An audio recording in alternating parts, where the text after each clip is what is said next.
Estem aquí amb el Daniel Salmerón a la Festa de la Diversitat i estàvem parlant dels antics refugis antiaeris i, Daniel, què ens estaves dient? Te explicaba que hay uno en la calle Llansá, número 90, justo al subir las escaleras por la parte de detrás, pero está tapiado. Se entraba por ahí al refugio y había una puerta de emergencia en la vivienda de al lado que se salía, que era, allí vivía el Morales, la familia Morales. Y esto ahora, actualmente, si vamos a ese número, Sí, sigue estando estando el refugio. el refugio. ¿Y esto lo sabéis? Pero lo sabemos los vecinos. Solo los vecinos. Y ya la mitad o más no viven ya. ¿No? ¿Y sabéis quién lo construyó? Mi padre es uno de ellos. Tu padre, uno de ellos. Uno de ellos. ¡Wow!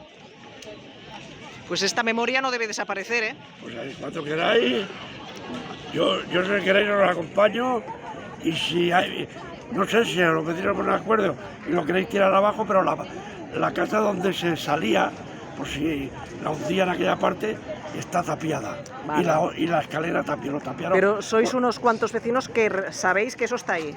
Muy pocos ya. Muy pocos ya. Pocos. Yo no había nacido, tengo 82 años. ¡Wow! ¡Wow! La memoria de vuestros padres, ¿eh? Sí.